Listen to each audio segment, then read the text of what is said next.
Amin. Wa binasta'in wala umuri dunia waddin wa salatu ala asrafil anbiya'i wal mursalin wa ala alihi wa sahbihi ajmain amma ba'du. Pertama-tama marilah kita ucapkan puji dan puji syukur kehadirat Allah Subhanahu wa taala yang telah memberikan nikmat, rahmat dan karunia-Nya kepada kita semua sehingga kita bisa berkumpul melalui Zoom secara virtual dalam keadaan sehat walafiat dalam acara kajian online seru kita pada sore hari ini. Salawat serta salam tak lupa kita sampaikan kepada baginda Nabi besar Muhammad Sallallahu Alaihi Wasallam. Semoga kita mendapatkan syafaat beliau di hari akhir kelak. Amin amin ya rabbal alamin. Yang saya hormati Ketua dan segenap pengurus FPPI 2021. Yang saya hormati Bapak Ustadz Dr. Andres Edi Azhari selaku pemateri pada acara sore hari ini. Dan rekan-rekan hadirin sekalian yang insya Allah dirahmati oleh Allah Subhanahu wa taala. Perkenalkan, nama saya Livian Farid Ramadan selaku moderator pada acara sore hari ini dalam acara kajian online seru dengan tema Urgensi menerapkan nilai-nilai Al-Qur'an di dalam keseharian mahasiswa. Sebelum memulai acara ini, izinkan saya untuk membacakan susunan acara kita pada sore hari ini. Yang pertama pembukaan, yang kedua tilawah Al-Qur'an, yang ketiga, acara inti, yaitu penyampaian materi sesi tanya jawab. Yang keempat, doa. Dan yang terakhir, penutup. Baiklah, untuk membuka acara kita pada sore hari ini, marilah bersama-sama membaca basmalah. Bismillahirrahmanirrahim. Acara selanjutnya yaitu tilawah Al-Quran yang akan dibacakan oleh saudara Ahmad Yusuf. Pada saudara Kak Ahmad Yusuf, waktu dan tempat saya persilahkan. A'udzu billahi minasy syaithanir rajim. Bismillahirrahmanirrahim. Tabarakalladzi biyadihil mulku wa huwa ala kulli syai'in qadir. Alladzi khalaqal mauta wal hayata liyabluwakum ayyukum ahsanu amala wa huwal azizul ghafur. الذي خلق سبع سماوات طباقا ما ترى في خلق الرحمن من تفاوت فارجع البصر هل ترى من فتور ثم ارجع البصر كرتين ينقلب إليك البصر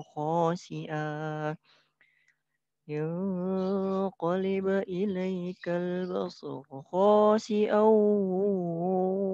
وهو حسير صدق الله العظيم.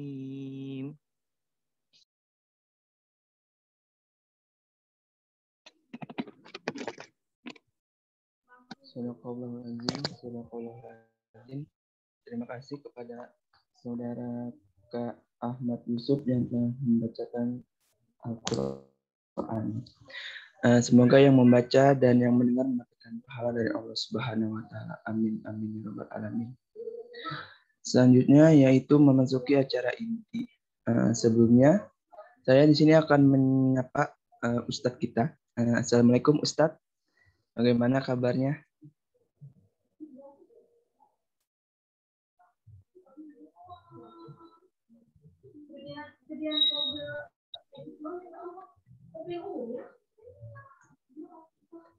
Apakah suara saya terdengar, Ustadz?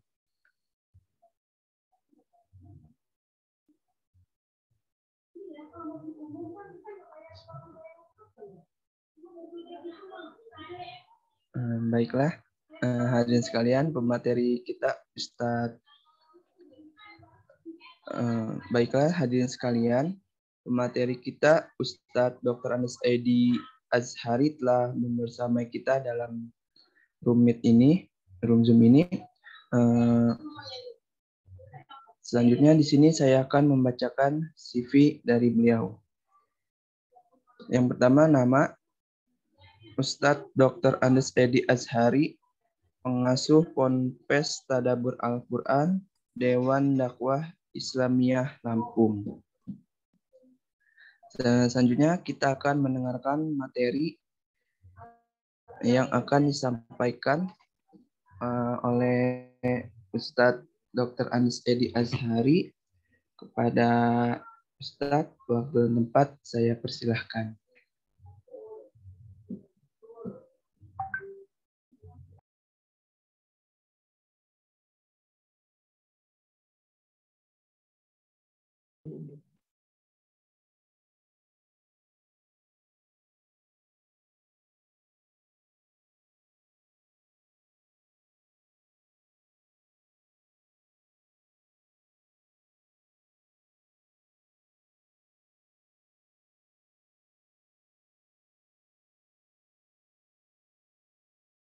Baik, sekali lagi kepada Ustadz Dr. Andes Edi Azhari, waktu dan tempat saya persilahkan.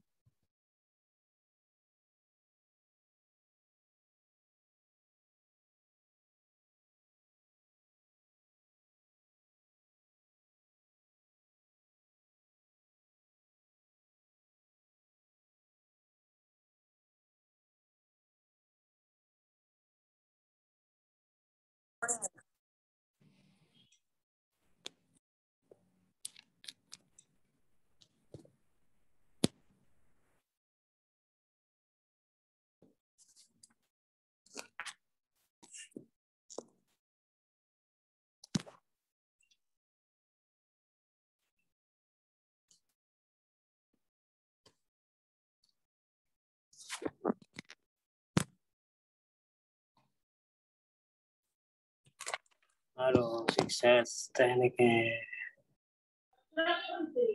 Baik, Assalamualaikum Ustadz.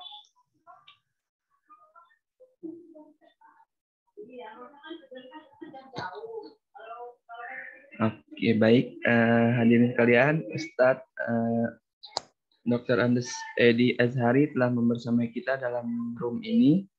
Baiklah, kita akan mendengarkan pemateri dari beliau. Kepada Ustadz Dr. Andes Edi Azhari, waktu dan tempat saya persilahkan.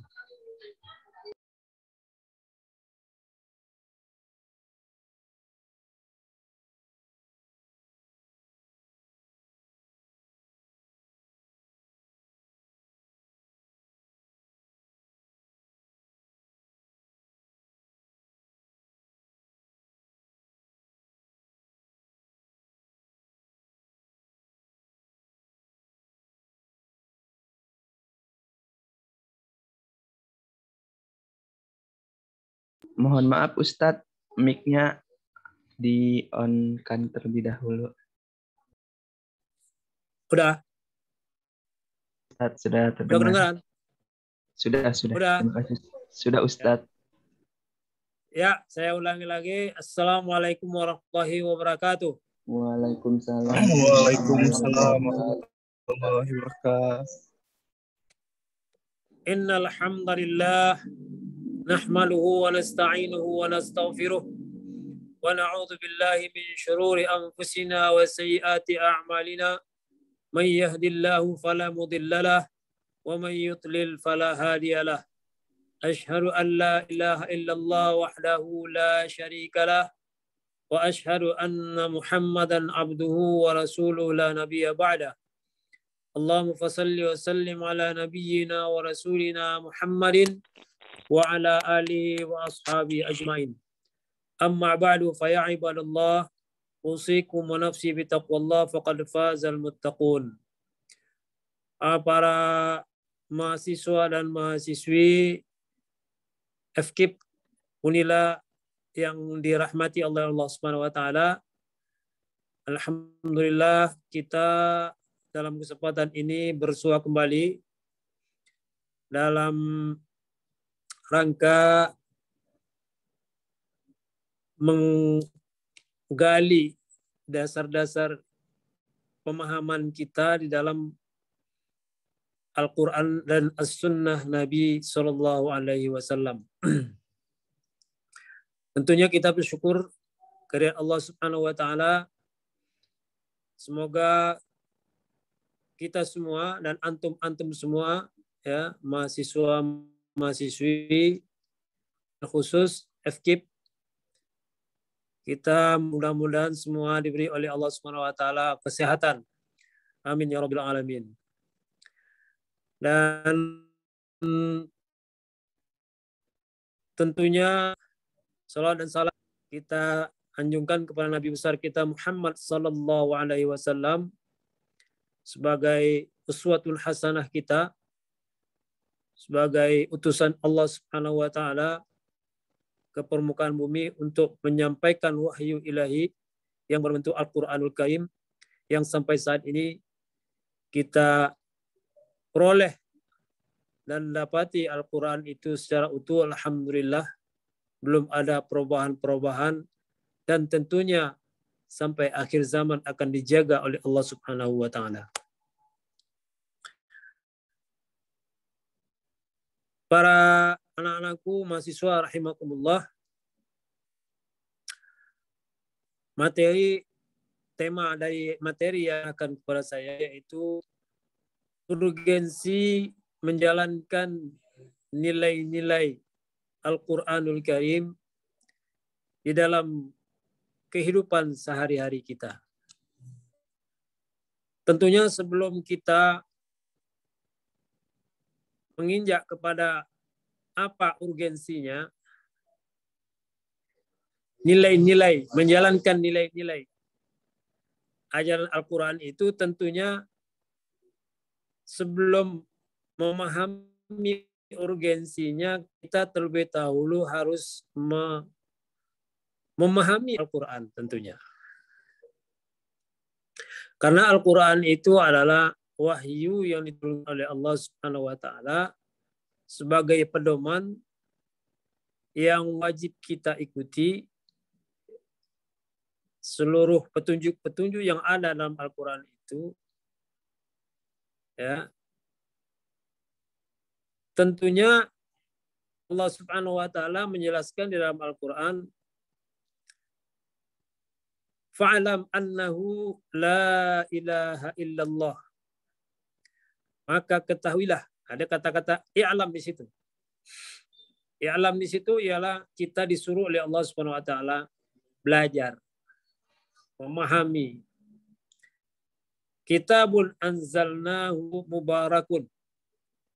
Kitab Al-Quran itu telah kami turunkan, Al-Quran itu yang memberi berkah. Al-Quran itu tatkala dia akan memberi berkah, kapan dia memberi berkah?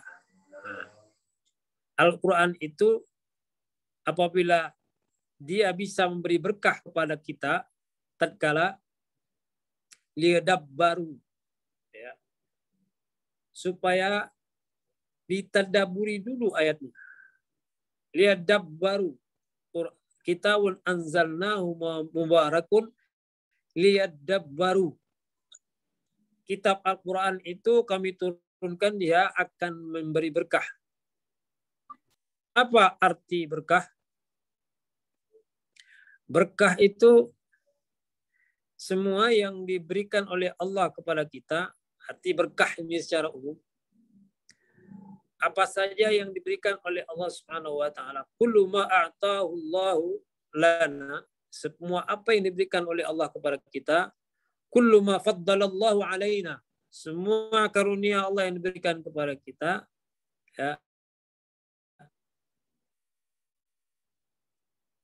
itu menjadikan kita merasa bahagia, merasa happy, merasa sa'adah. Artinya berkah itu artinya sa'adah. Apa itu sa'adah? Berkah itu artinya bahagia. Semua pemberian Allah yang diberikan kepada kita membuat kita bahagia dunia sampai akhirat. Nah, itu artinya berkah. Bukan sebatas bahagia di dunia saja, akan tetapi menjadikan kita bahagia dunia dan akhirat. Itu artinya berkah. Diberikan kita ilmu oleh Allah. Ilmu yang memberi berkah ialah ilmu yang menjadikan kita bahagia dengan sebab ilmu itu dunia sampai akhirat. Nah, jadi bukan sebatas dunia saja, tapi sampai akhirat kita bahagia. Itu arti berkah. Itu ilmu yang memberi berkah. Nah, harta juga seperti itu.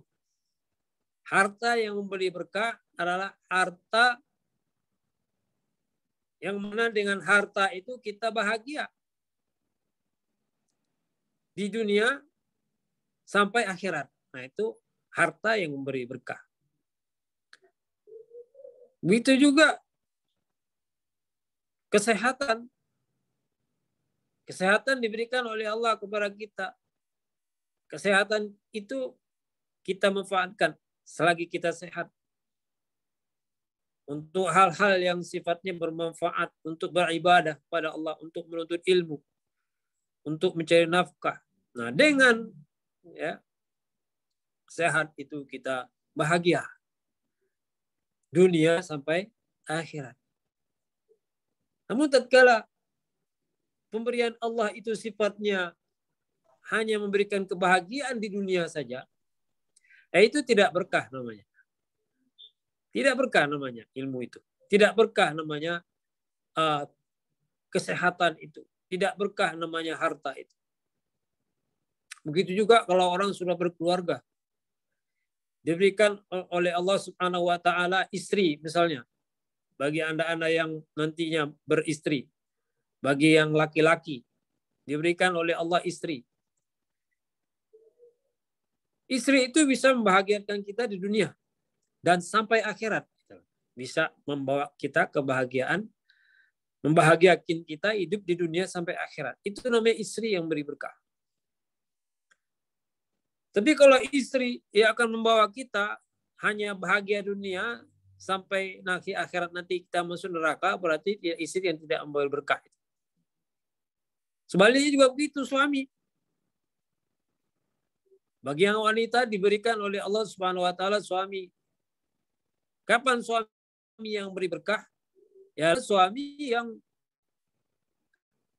bisa membahagiakan Anda yang wanita, ya, membawa Anda bahagia dunia sampai akhirat. Itu artinya suami yang beri berkah. Diberikan oleh Allah anak. Begitu juga diberi oleh Allah anak. Nah, anak itu bisa saja anak yang sifatnya qurratu a'yun, ya, dan bisa juga anak itu innama amwalukum wa auladukum fitnah, juga anak itu bisa menjadi harta dan anak-anak itu menjadi fitnah bagi kamu, menjadi cobaan bagi kita. Nah, anak yang berberkah adalah anak yang qurratu a'yun, anak yang bisa membahagiakan kita di dunia sampai akhirat. Itu namanya anak yang memberi berkah. Nah, begitu juga Al-Quran tadi. Kitabun anzalnahu mubarakun. Kitab Al-Quran kami turunkan, dia memberikan keberkahan, memberikan kebahagiaan. Bagi siapa? Ya bagi kita manusia, bagi orang yang beriman. Kapan dia? Liyadabbaru ayatihi. Tatkala kita tadabburi ayatnya. Tatkala kita tadabburi, pahami ayatnya. Ayat Al-Quran itu kita pahami. Jadi Al-Quran itu bukan sebatas dibaca. Bukan sebatas dihafaz. Berbangga. Ya, karena hafiz 30 juz. Tapi nggak pernah mentadabburi Al-Quran itu. Ya. Dan itu tidak akan memberikan sa'adah. tidak akan memberikan kebahagiaan. Tatkala Al-Quran itu hanya sebatas dihafal, sebatas dibaca. Tidak akan memberikan kebahagiaan yang hakiki. Karena apa? Al-Quran itu yang pertama setelah diimani, ya, dibaca. Nah, ini bagaimana kita berinteraksi dengan Al-Quran dulu nih, ya. Al-Quran itu setelah kita imani, mungkin kita baca, imani dulu, tapi baru kita baca. Ya. Setelah dibaca, baru kita tadabburi ayatnya. Jadi kalau menghafal itu sebenarnya sesuatu yang sifatnya ya sunnah, ya sunnah, atau bahkan ada sebagian ulama yang mengatakan fardu kifayah. Ya, kalau sudah ada yang menghafaz Al-Quran, tanggal kewajiban yang lainnya untuk menghafal Al-Quran. Sebagian ulama, ya. Tapi yang mengatakan sunnah muakkad menghafal Al-Quran.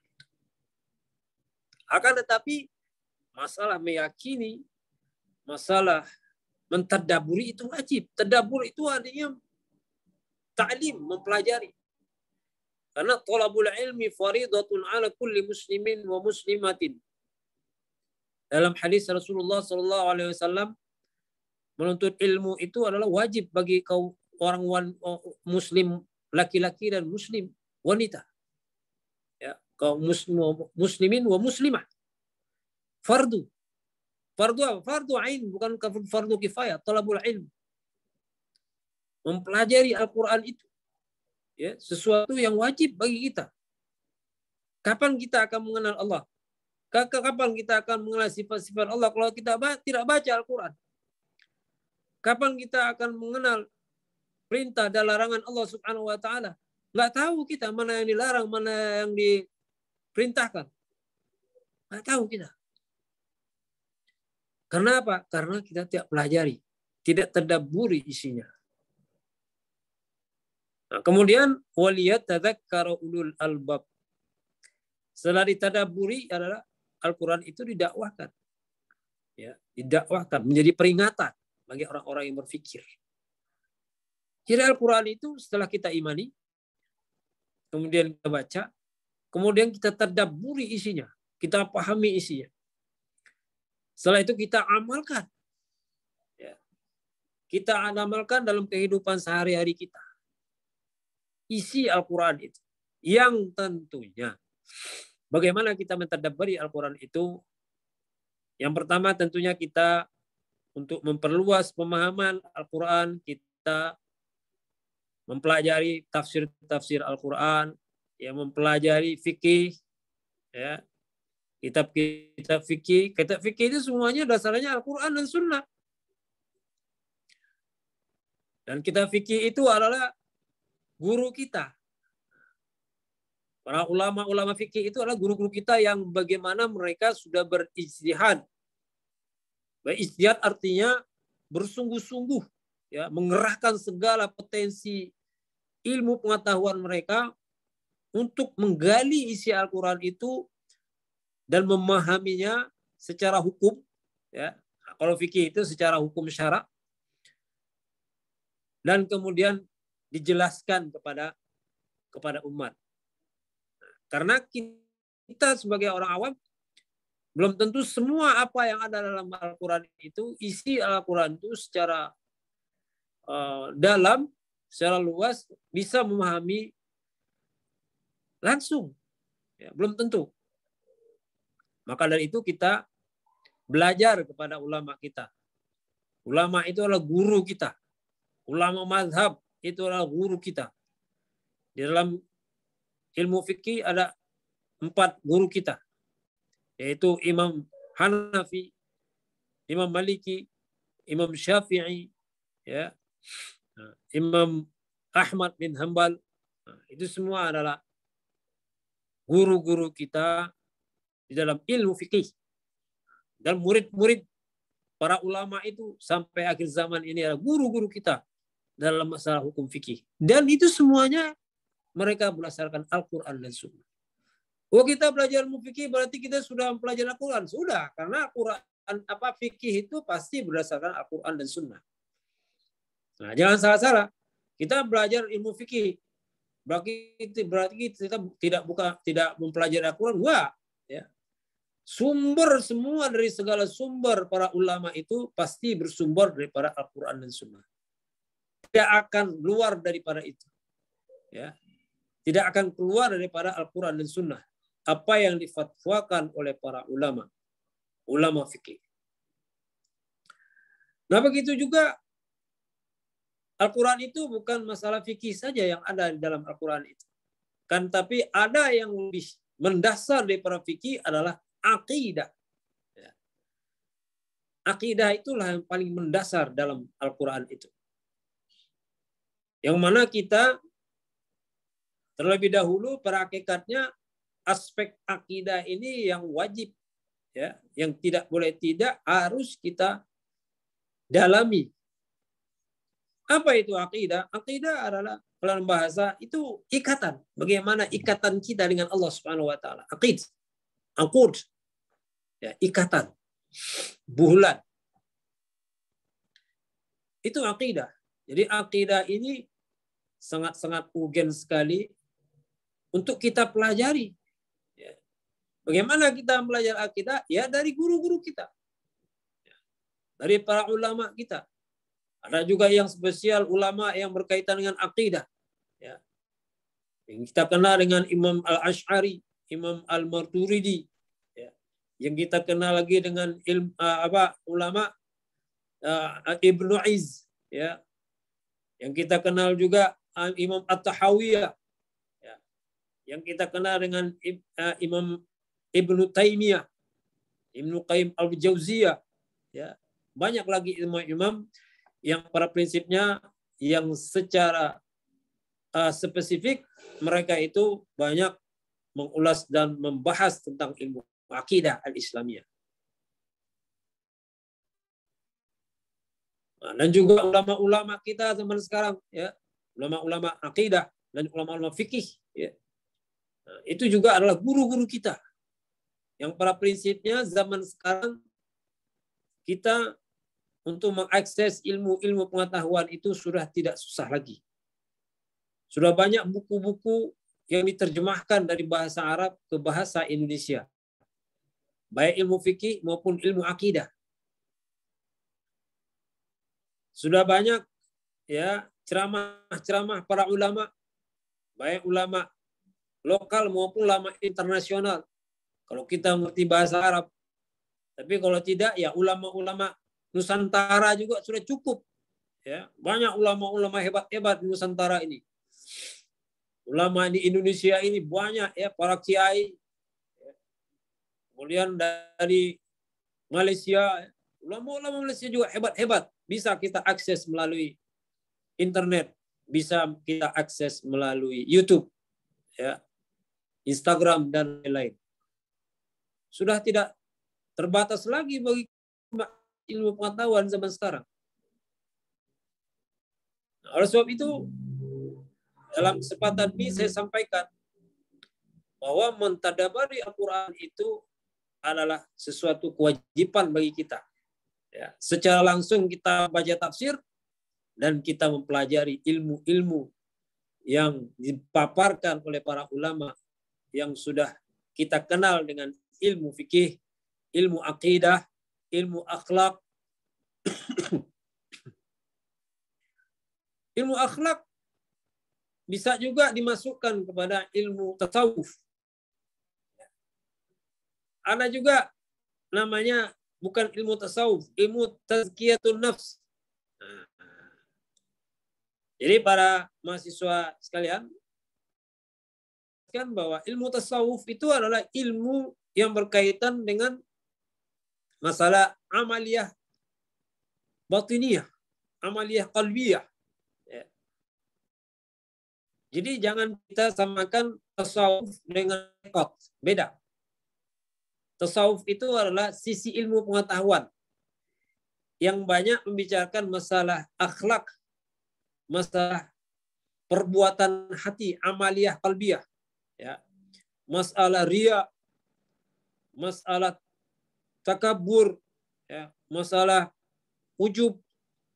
Nah, bagaimana yang berkaitan dengan seluruh penyakit hati, ya, hasad, dengki, nah, itu riya, itu semuanya adalah dibahas di ilmu tasawuf. Bagaimana kita ikhlas dalam ibadah, ya.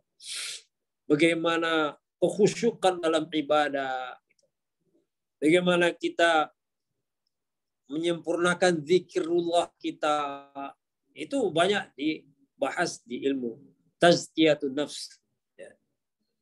Yang kita kenal dengan ilmu tazkiyatun nafs atau ilmu tasawuf. Ya memang ada ilmu tasawuf yang disimpangkan, ya. Banyakkan penyimpangan ilmu tasawuf itu oleh ahli-ahli tarekoh.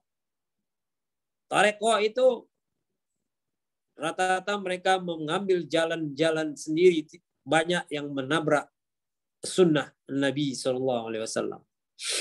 Ini permasalahan di ilmu tarekat, ya. Nah, ilmu tarekat itu rata-rata mereka membangun kultus mursyidnya. Kemudian setiap mursyid itu, setiap tarekat itu mereka punya tarekat sendiri, jalan ibadah sendiri, zikir sendiri, ya. Daripada cuplikan ayat Al-Quran, ya, hadis Nabi untuk apa ada, itu tidak dalil-dalil yang mereka ya untuk melegi amaliyah mereka itu tidak pas, ya. Karena memang tidak muat di dalam riwayat para sahabat, riwayat para ulama-ulama fikih, ulama-ulama aqid, ya, tidak ditemukan amal-amalan mereka itu. Nah inilah jangan sampai kita pemahaman yang mengarah kepada tarekoh. Tapi jangan kita salah paham bahwa tasawuf adalah tasawuf yang merujuk kepada Al-Quran dan Sunnah, adalah tasawuf yang benar. Karena tasawuf itu zaman Rasulullah memang tidak ada kodifikasi ilmu tasawuf, ilmu fikih juga nggak ada, ilmu akidah juga nggak ada di zaman sahabat. Nah, di kemudian hari, ya, zaman tabi'in itu mulai muncul spesifikasi dari ilmu pengetahuan yang mana ulama membagi supaya memudahkan kita untuk memahaminya. Nah, sebab itu inilah yang perlu kita pahami betul, ya. Pengetahuan tentang Al-Quran itu memuat masalah akidah, ya, masalah pemahaman syahadat, ya, wala dan al-bara, ya, bagaimana konsep loyalitas dan permusuhan dalam Islam. Ini adalah konsep akidah yang mendasar bagi kita. Apa itu al-wala dan al-bara? Al-wala artinya loyalitas. Al-bara artinya permusuhan. Al-wala menurut para ulama al-hub, cinta. Itu arti wala. Sedangkan al-bara adalah al-bughd, benci. Jadi antara al-wala dan al-bara ini adalah harus seimbang di dalam menjalankan kita orang beriman. Di dalam praktiknya antara mencintai dan memusuhi ini adalah harus sejalan. Maksudnya apa? Orang beriman itu harus mencintai Allah. Wajib mencintai Allah. Wajib taat kepada Allah. Wajib mengakui satu-satunya hukum adalah Al-Quran. Itu orang beriman. Sebaliknya, bara harus menolak Menolak apa? Menolak yang dibenci oleh Allah Subhanahu wa taala. Menolak kemusyrikan. Menolak kefasikan. Ya, menolak segala perbuatan maksiat harus ditolak. Begitu juga al-bughd, membenci. Ya. Harus dibenci. Harus dibenci. Apa yang dibenci? Kafir harus dibenci. Gak boleh kita senang dengan kafiran. Ya. Fasik harus dibenci kefasikan. Jadi ini maknanya al-wala dan al-bara.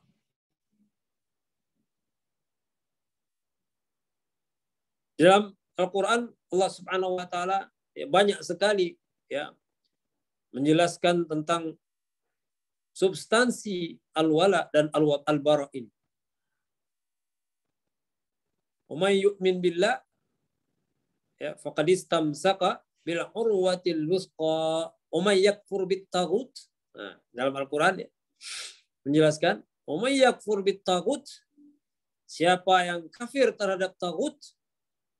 Apa itu taghut? Taghut ketaatan, kecintaan, ya, penyembahan kepada selain Allah, itu namanya taghut. Ya. Apa saja yang disembah manusia, apa saja yang taati manusia selain pada Allah, apa yang disembah oleh manusia selain daripada Allah, itu taghut. Jadi wa may yakfur bit taghut, siapa yang kafir terhadap taghut, wa yu'min billah, dan beriman kepada Allah, faqad istamsaka bil urwatil wusqa, maka sesungguhnya dia telah berpegang kepada apa? Ikatan yang amat kuat. Ikatan apa? Ikatan iman. Lam fisama laha, tidak akan pernah terputus ikatan itu. Tidak akan pernah terbuka buhulan itu. Urwah itu artinya buhulan yang kuat. Nah, buhul tali itu namanya urwah. Simpul tali itu. Nah, itu namanya urwah. Urwatil wusqa. Ya, jadi simpulan buhulan tali yang sangat erat itu. Kapan dia itu tali iman itu akan kuat dan nggak pernah lepas? Tatkala antara yakfur dengan tagut, kafir terhadap tagut, dan beriman kepada Allah. Kalau kita beriman, semua ketaatan kita kepada selain Allah kita tolak. Semua kecintaan kita kepada selain Allah harus kita tolak. Segala yang dibenci oleh Allah harus kita benci. Segala sesuatu yang tidak disukai Allah harus tidak kita sukai.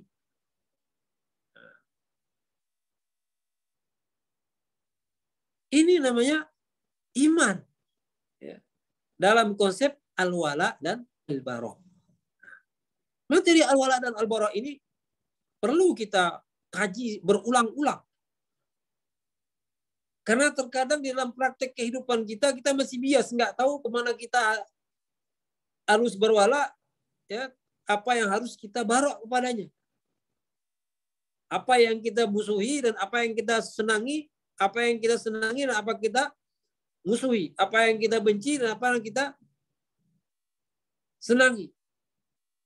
Ini al-wala dan al-bara. Ini garis merahnya harus jelas. Jadi nggak bisa abu-abu antara hak dengan batil, harus jelas. Yang hak adalah al-wala. Kita harus berwala kepada yang hak. Kita harus bara kepada yang batil. Nggak boleh kita abu-abu. Orang beriman nggak boleh abu-abu. Syubhat aja nggak boleh. Nggak boleh. Dimanapun kita, ittaqillaha aitsuma kunta, apapun posisi kita, politikuskah kita, pemimpinkah kita, jadi presidenkah kita, jadi menterikah kita, jadi bupatikah kita, ya, jadi camatkah kita, jadi lurahkah kita, jadi rektorkah kita, nggak bisa, nggak boleh kita seorang beriman itu abu-abu. Yang hak adalah hak. Karena wala talbisul haqqa bil batil.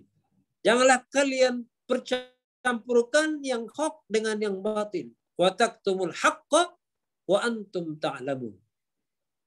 Kalau kalian pencampurkan antara hak dengan yang batil itu, pasti akan kalian sembunyikan yang hak itu. Yang hak itu pasti kalian sembunyikan. Ya, wa antum ta'lamun. Padahal kamu tahu mana yang hak, mana yang batil. Tapi kalau sudah bercampur antara hak dengan yang batil, niscaya yang batil itu akan kamu munculkan. Ya, wa taktumul haq. Yang hak kamu sembunyikan. Ini tidak boleh sebagai orang beriman. Politikus Anda mengatakan, oh dalam politik Ustaz, tidak ada yang namanya hitam putih. Berarti abu-abu dong. Ya. Sering Anda dengar itu. Tokoh-tokoh politik seperti itu. Oh politik nggak bisa kita hitam putih itu Ustaz. Lah gimana? Berarti abu-abu orang itu ya. Syubhat terus kerjaan itu. Ya. Sering Anda dengar itu di telinga Anda. Statement dari orang-orang politik. Orang Muslim. Ya. Orang Muslim sendiri. Politikus Muslim. Mengatakan di politik itu tidak ada hitam putih. Berarti nggak iman dia, nggak beriman dia. Kalau beriman itu hitam putih ya. Hitam, putih. Yang hak harus hak. Yang batil harus batil. Nggak bisa. Ya ikhwan. Dari zaman Rasulullah, dari zaman para nabi dahulu, tidak pernah berkompromi antara hak dan batil. Nggak pernah. Nggak pernah. Yang batil itu akan berkompromi dengan hak, yang hak akan berkompromi dengan batil. Nggak akan acaranya. Nggak ada ceritanya. Makanya diperangi oleh para nabi. Ya. Diperangi oleh apa itu? Kebatilan itu diperangi. Oleh sebab itu sampai akhir zaman harus kita perangi kebatilan itu. Nggak boleh kita kompromi dengan kebatilan. Kenapa? Allah benci kepada kebatilan. Allah tidak suka kepada kebatilan. Kita disuruh memerangi kebatilan. Jadi Al-Quran itu setelah kita tadabburi, kita amalkan dalam perbuatan kita, dalam kehidupan sehari-hari. Ya. Berperilakulah kita dengan perilaku Al-Quran. Berakhlaklah kita dengan akhlakul Al-Quran. Suatu ketika Rasulullah SAW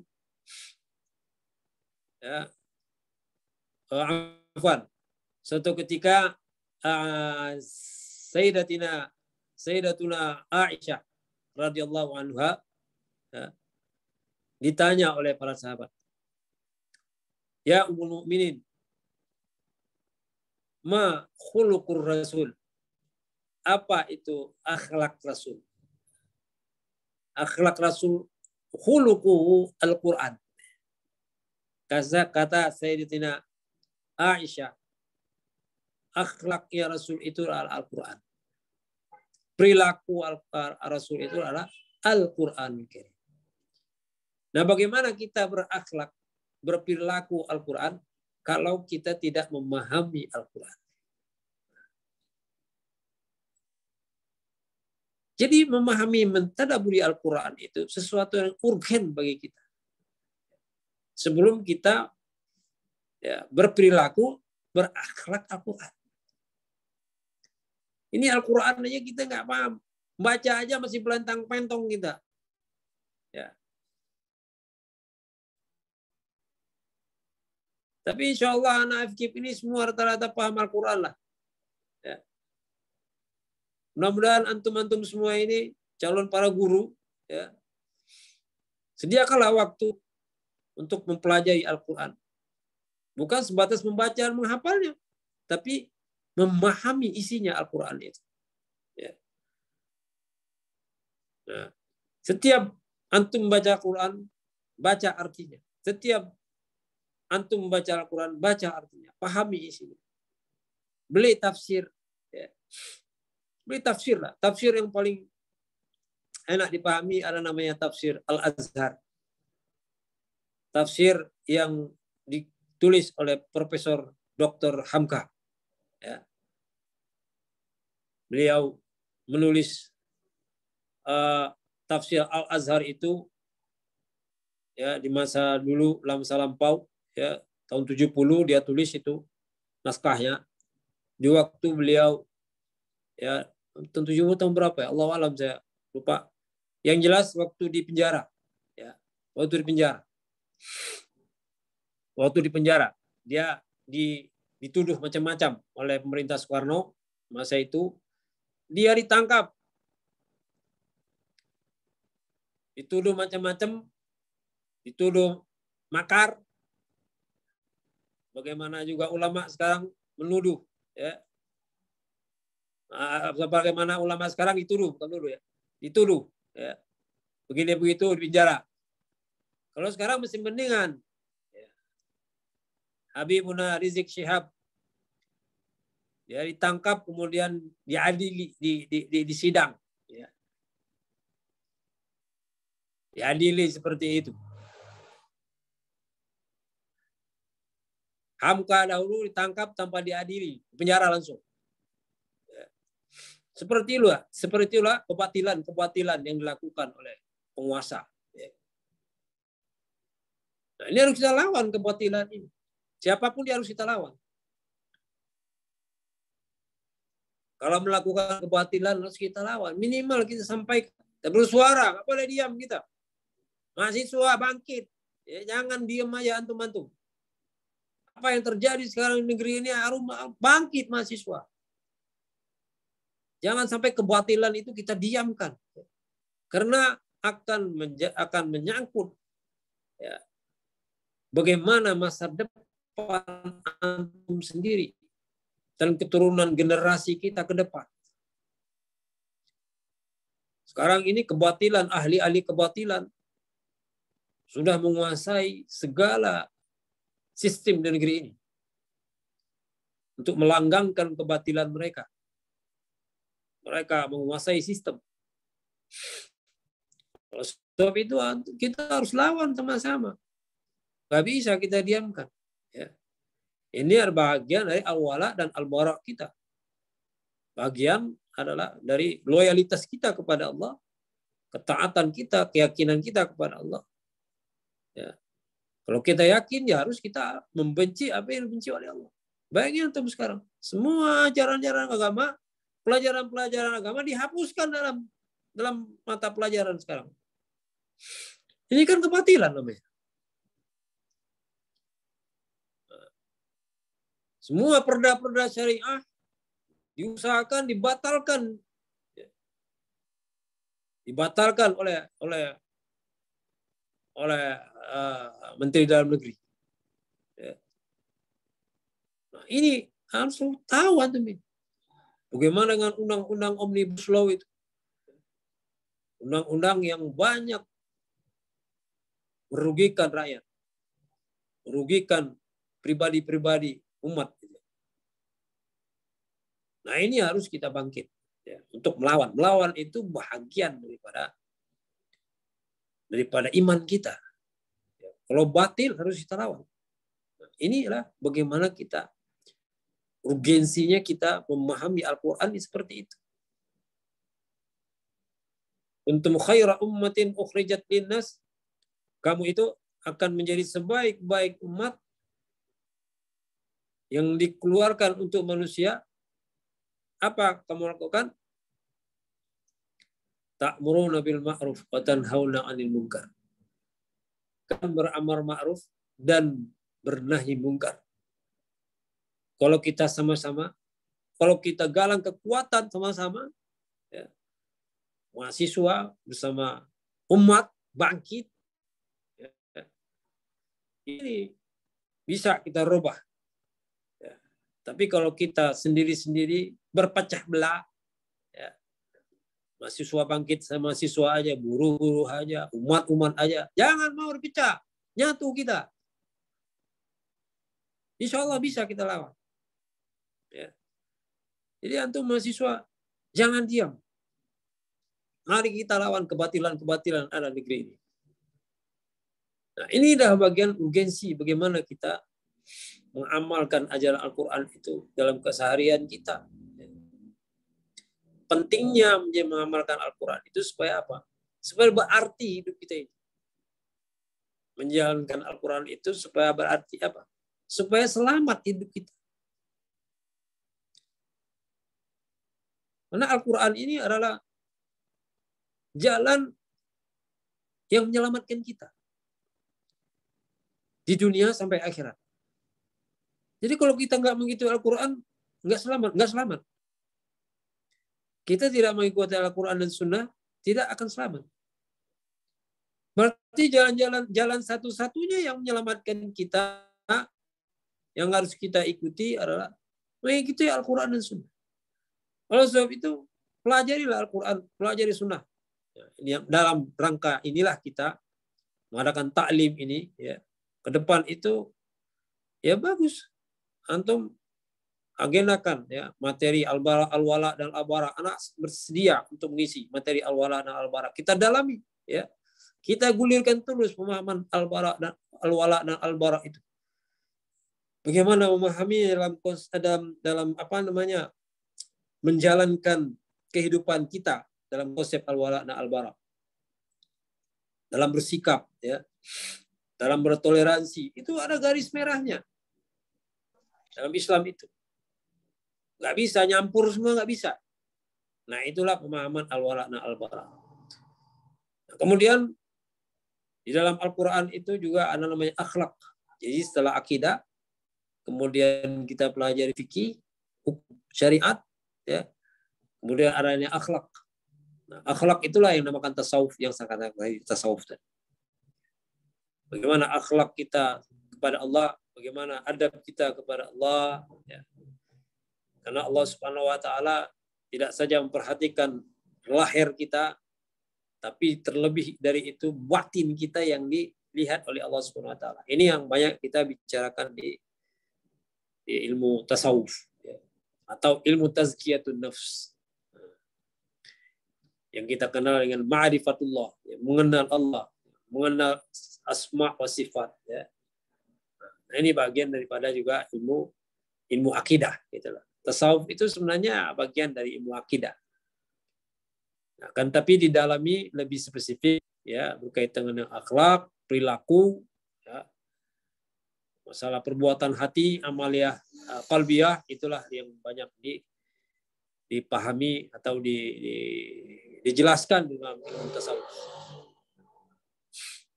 Nah, sebab itu inilah ya garis besar urgensi ya menjalankan nilai-nilai Islam ini ya di kehidupan kita. Yang pertama kita memahami urgensinya ya untuk menyelamatkan kita. Ya, supaya kita selamat. Artinya pentingnya kita menjalankan Al-Quran itu dalam kehidupan kita supaya kita selamat. Kemana saja Al-Quran itu harus kita bawa nilai-nilainya. Supaya apa? Kita selamat. Apapun profesi Anda, dimanapun Anda, harus membawa nilai Al-Quran. Supaya apa? Supaya Anda jadi menteri dari Al-Quran itu dalam profesi Anda. Apapun profesi Anda. Pakai nilai-nilai Al-Quran itu. Kalau Anda jadi pemimpin, jalankan nilai Al-Quran itu. Dan itu undang-undang. Nah itu yang dimaksud Pancasila itu. Yang saya salah antum. Ya, bahwa Pancasila itu adalah bagian daripada maqasidus syar'iyyah. Apa maksud maqasidus syar'iyyah? Ya inti syariah itu ada di dalam Pancasila itu. Sila pertama ketuhanan yang Maha Esa itu maknanya adalah tauhid. Tauhid. Dan punya kita itu. Jangan salah-salah. Pancasila itu nilai pertama itu yaitu tauhid. Ada nggak di negeri ini agama tauhid kecuali Islam? Nggak ada. Nggak ada. Nggak ada. Ya. Tidak ada agama tauhid kecuali Islam. Itu yang dimaksud itu siapa? Subhanahu wa ta'ala. Tuhan yang situ adalah maksudnya Allah Subhanahu wa ta'ala. Dari mana patokannya? Iya, Piagam Jakarta. Atas berkat rahmat Allah yang Maha Kuasa. Nah, kemudian dijelaskan lagi di mana? Dijelaskan lagi di UUD 45 pasal 29 ayat 1. Dijelaskan di situ negara berdasarkan ketuhanan yang Maha Esa. Ini catatan. Negara berdasarkan ketuhanan Maha Esa. Jadi negara ini bukan berdasarkan demokrasi, akhi. Jangan salah-salah antum. Ya. Bahasa demokrasi ini bahasa-bahasa yang kemudian, ya, walaupun prinsip demokrasi itu tidak semuanya bisa, ya, tidak semuanya kita tolak, ya, tapi nggak semuanya prinsip demokrasi itu kita pakai dalam konteks pemahaman Pancasila. Pancasila itu sebenarnya sistemnya adalah perwakilan, permusyawaratan perwakilan. Permusyawaratan perwakilan lagi. Itu Pancasila yang asli itu. Nggak ada sistem demokrasi. Ya. Yang namanya voting suara terbanyak. Nggak ada. Kalau maling semua suara terbanyak, yang maling juga yang berkuasa. Makanya Pancasila itu ayat-ayat suci di atas segala ayat-ayat konstitusi. Makanya ketuhanan yang Maha Esa itu adalah maknanya seluruh regulasi, seluruh aturan yang akan dibuat di negeri ini harus mengacu pada ayat-ayat ilahiyah, ayat-ayat ketuhanan. Kalau bertentangan ya dihapus, nggak boleh. Itu mana Pancasila yang sebenarnya. Tapi kok selama ini gimana? Ya selama ini ya memang disimpangkan mana Pancasila itu sesuai dengan kemauan penguasa. Semenjak dari Orde Baru sampai Orde Lama, Orde Baru, Orde Reformasi sampai sekarang lebih parah lagi. Ya. Malah kita yang melaksanakan nilai-nilai Pancasila itu yang sebenarnya dianggap bertentangan dengan Pancasila. Dianggap anti Pancasila. Itulah hebat mereka memutarbalikkan omongannya. Tentang berkuasa seperti itu. Ya. Dipelentar-pelintir pemahamannya itu. Padahal ya, menjalankan Pancasila itu harus sesuai dengan nilai-nilai Al-Quran dan Sunnah. Sekarang itu apa? Ada lagi kemarin itu apa? Tes wawasan kebangsaan. Wawasan kebangsaan. Disuruh pilih Pancasila, seluruh Al-Quran. Itu kan mempertentangkan antara Pancasila dan Al-Quran. Nggak bisa. Ya, nggak bisa. Kalau saya disuruh milih, ya Al-Quran. Kenapa? Al-Quran itu yang udah Pancasila di dalamnya. Pancasila itu Al-Quran lebih tinggi daripada Al-Quran. Gitu. Kalau Anda menganggap saya milih Al-Quran bertentangan dengan Pancasila, berarti Anda kafir. Berarti Anda PKI. Seperti itu. Karena Al-Quran tidak akan pernah bertentangan dengan Pancasila selamanya. Orang yang mempertentangkan Al-Quran Pancasila berarti dia komunis. Sengaja itu bahasanya seperti itu. Ya. Nggak bisa bertentangan antara Pancasila dengan Al-Quran, nggak bisa. Karena nilai-nilai Al-Quran itu ada di Pancasila. Al-Quran itu di atas Pancasila. Pancasila itu adalah piagam aja sifatnya. Ya. Piagam seperti piagam Madinah gitu. Yaitu nilai-nilai apa namanya kita berbangsa gitu, untuk menyatukan kebangsaan aja. Pancasila itu. Tapi yang nilai yang ada di dalam itu semuanya adalah mengacu kepada substansinya kepada Al-Quran dan Sunnah. Pancasila, ya, ketuhanan yang Maha Esa, kemanusiaan adil dan beradab, persatuan Indonesia, kerakyatan dipimpin oleh hikmah, kebijaksanaan dalam permusyawaratan keadaan, keadilan sosial bagi seluruh Indonesia. Semuanya itu adalah nilai-nilai Islam. Kok dikatakan dia harus milih Al-Quran atau Pancasila? Ya. Nah ini maunya apa ini? Nah inilah yang harus kita pahami. Ya. Nilai-nilai Al-Quran itu adalah nilai-nilai universal. Nilai-nilai yang paling tinggi. Gak ada yang lebih hebat daripada Al-Quran itu nilai yang ada di dunia ini. Pelajarilah. Tidak ada yang paling hebat daripada nilai Al-Quran itu.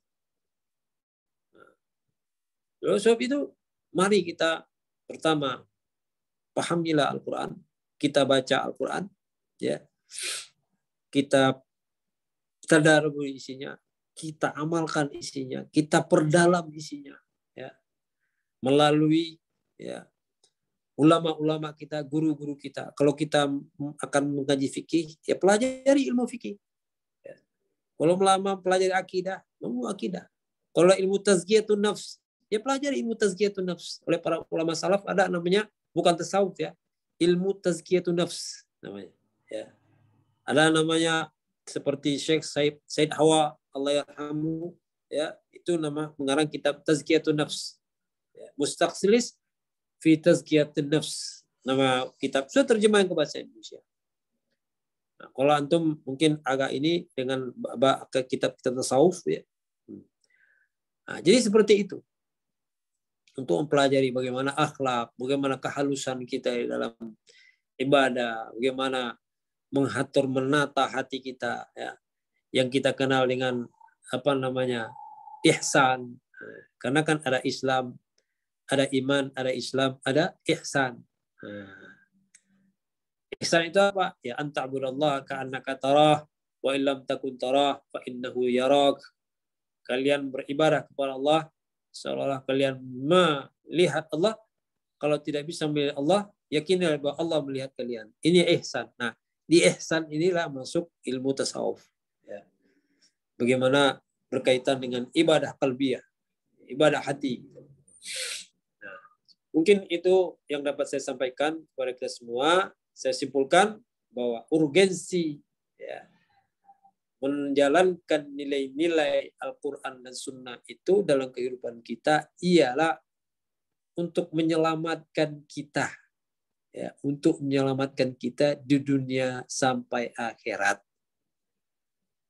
Apapun kerja kita, apapun profesi kita, ya, dimanapun kita bawa nilai-nilai Al-Quran dan Sunnah itu. Supaya apa? Supaya kita selamat. Kalau antum tinggalkan, ya, antum membawa nilai Al-Quran cuma ke masjid. Umpamanya antum jadi hakim. Ya, antum jadi hakim. Atau jadi jaksa. Nah, waktu ke masjid, antum membawa nilai Al-Quran. Keluar dari ke masjid, antum ke pengadilan, bawa nilai-nilai kemunafikan. Ya. Nggak antum bawa nilai Al-Quran itu. Antum menjadi hakim-hakim yang tidak adil. Ya. Antum menjadi jaksa-jaksa yang durjana. Nah, akhirnya neraka jahanam bagi antum. Ya. Kalau hanya Al-Quran antum bawa hanya di masjid aja. Keluar masjid antum sudah menjadi munafik. Nah, itu yang kebanyakan lagi sekarang. Ya. Dia hakim muslim. Dia jaksa muslim. Dia salat. Dia puasa juga. Tapi Al-Quran itu kapan dibawa? Hanya waktu salat. Ya. Hanya waktu bulan puasa aja. Tapi dalam perbuatannya, dalam profesinya nggak dibawa nilai-nilai itu. Neraka jahanam juga tempat. Sebab itulah urgensinya kita membawa nilai-nilai ajaran Islam itu supaya apa? Kita selamat dan menyelamatkan orang lain. Kalau kita bawa kepada profesi kita, dia akan menyelamatkan orang lain karena akan tercermin kepada kebijakan-kebijakan kita. Kalau kita mengambil kebijakan, ya, ukurlah kebijakan itu dengan nilai Al-Quran dan Sunnah. Pasti kebijakan itu akan menyelamatkan orang lain. Tapi kalau kebijakan itu berdasarkan hawa nafsu, berdasarkan pesanan kemauan hawa nafsu manusia, maka kita akan dengan kebijakan itu akan sengsara hidup kita. Ya, akan sesat hidup kita. Di dunia sengsara, di akhirat apalagi kita sengsara. Antum kalau jadi dosen juga begitu. Ya, jadi kepala sekolah juga begitu. Kebijakan-kebijakan kepala sekolah itu bawa nilai-nilai Al-Quran itu. Dunia lain antum kan nanti calon guru nih. Ya kan?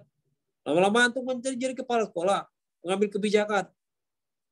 Bawa nilai-nilai Al-Quran itu dalam kebijakan itu. Ya. Jangan berdasarkan pesanan hawa nafsu manusia untuk mengambil kebijakan itu. Ya kalau bertentangan ya tinggalkan. Memangnya di situ aja cari duit. Kalau kita terpaksa harus menentang Allah, tinggalkan. Gitu orang yang awal barah itu seperti itu. Ya, tidak bisa kita kompromi dengan kebatilan lagi. Tidak bisa. Seperti itu. Karena ini kan banyak. Seolah-olah hanya profesi itu aja uang. Dia tahan di situ walaupun dia akan menentang Allah. Walaupun dia akan membelakangi Allah, dia tahan di situ. Kenapa? Gak ada kerjaan lain. Seolah-olah yang beri makan itu situ. Yang beri rezeki itu nggak yakin dengan imannya bahwa yang beri rezeki itu Allah. Ini ujian, ya, ujian. Dan ini kan dimanfaatkan oleh musuh-musuh Islam bagi orang-orang yang profesi, sebagai orang-orang pengambil kebijakan di negeri ini, di TNI, di polisi, ya, pokoknya di mengambil kebijakan itu. Sebenarnya mereka tahu bahwa ini nggak benar. Ya, tahu mereka, rasa ini nggak benar. Ini batin. Tapi nggak bisa berbuat apa-apa. Kenapa? Takut. Takut apa? Takut dipecat. Takut dimutasi. Karena anggap itu satu-satunya yang bisa bahagiakan dia, beri rezeki dia. Nah, kalau ini prinsip ini dipakai sama orang beriman, lunturlah imannya. Ya. Dia berani menentang Allah gara-gara mempertahankan profesinya. Jadi seorang beriman harus berani melawan itu demi Allah Subhanahu wa taala. Nanti Allah akan ganti dengan yang lebih hebat. Allah akan ganti dengan yang lebih membahagiakan dia.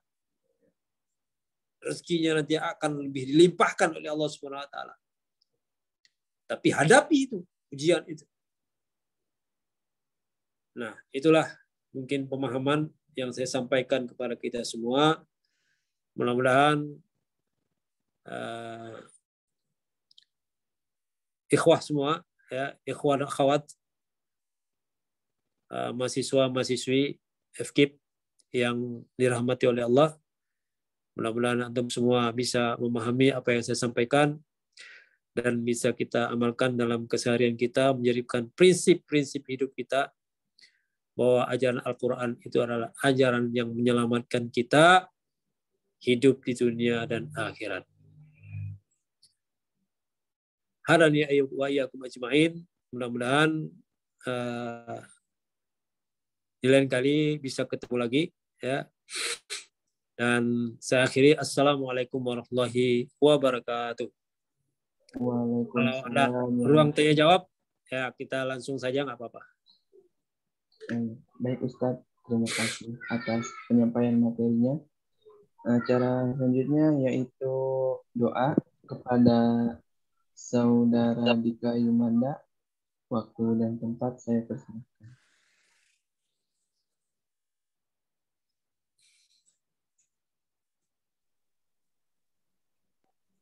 Baiklah, saya awali. Assalamualaikum warahmatullahi wabarakatuh.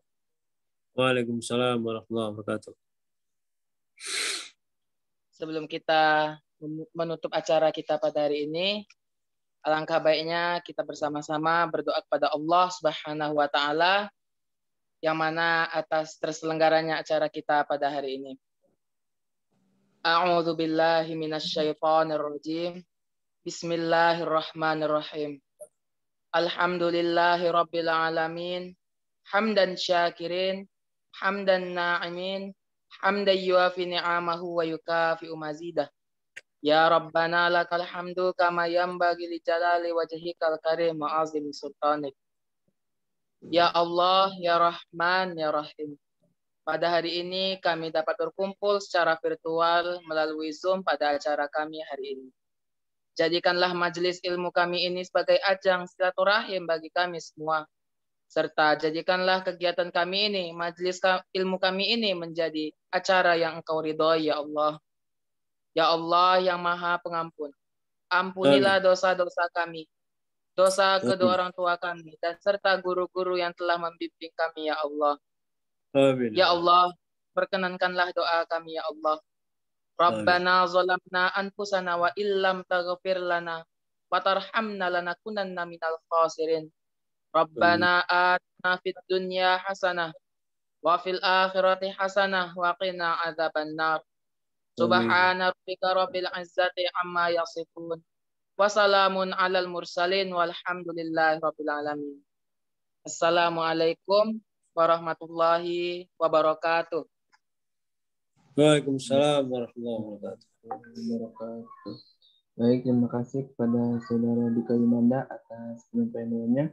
Selanjutnya kita memasuki acara akhir yaitu penutup. Marilah kita membaca hamdalah bersama-sama untuk majelis kita pada sore hari ini. Alhamdulillahirabbil alamin. Alhamdulillah. Ya, assalamualaikum warahmatullahi wabarakatuh. Waalaikumsalam warahmatullahi wabarakatuh. Terima kasih Ustadz. Ya, sama-sama. Baiklah, saya selaku moderator mohon maaf apabila ada kesalahan dan kepada Tuhan saya mohon ampun.